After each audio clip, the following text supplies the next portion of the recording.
This is the story of Frozen. Once upon a time, there lived a beautiful princess named Elsa. She lived in a mystical land of questionable facial hair and pickled fish. Elsa had a younger sister named Anna, who was obviously adopted.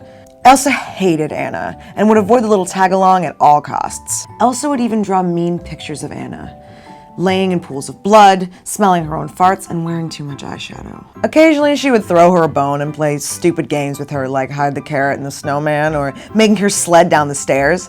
When their parents found out about this, they were furious. Of course they understood, since Anna was adopted, after all. Her parents mysteriously vanished the very next day and were never heard from again.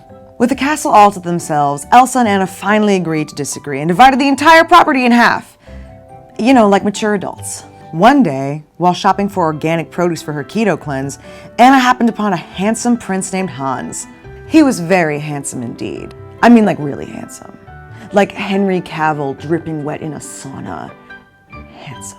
But as handsome as he was also boring and wouldn't shut up about his love of graphic novels. But Anna never wanted to turn down an opportunity for some good D.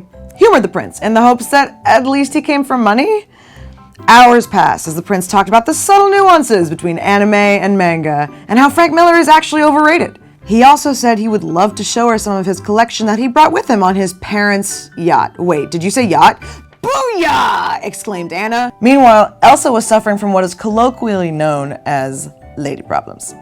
She had constant cold flashes and her icebox was frozen shut, if you know what I mean. Sad, dejected, and sexually frustrated, she did what any rational woman would do. She went hiking, alone, in the woods, at night. So off to the woods went Anna to look for her missing sister. As it turned out, trying to find a woman lost in the woods was much harder than it seemed. Eventually, Anna had to hire a Sherpa. She found a backwoods moose ventriloquist named Kristoff, who didn't have a lot going on and was happy to have the work. Not to mention he was totally hot. Like, really hot. So, Anna and Kristoff headed off into the woods on their quest. Along the way, they discovered a village full of short, fat, filthy trolls. It was a trailer park. Anna had never been to a trailer park and was nervous. But Kristoff's dealer lived there, and he told her to just be cool. The trolls were kind and welcoming, and Kristoff even managed to score some shrooms. They continued on their journey into the forest and spent the rest of the time laughing, hallucinating, and singing 80s sitcom theme songs with an imaginary snowman.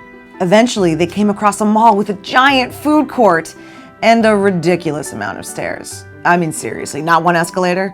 On the upper level, Anna ran into, of all people, Elsa. She was just walking out of the Frisky Friar, the kingdom's #1 retailer of adult toys. Elsa was carrying 2 huge shopping bags. She was also glowing and grinning from ear to ear. Who knew that the secret to happiness was a high-speed vibrating DC motor with 360-degree rotation? They went back to the kingdom, and after finding the right investors, were able to realize their dream of opening an ice skating rink with a hot chocolate stand and relatively few stabbings. Join us next time when we tell the story of the woman who grabbed the Pope's arm and her dramatic escape from a Vatican prison. The leading suspect turns out to be Harlan's nurse, Marta, who, unlike everyone else in this story, is not known for any other roles. But her future as an actress is bright. She nailed her performance and even threw in some well-timed puking for emphasis.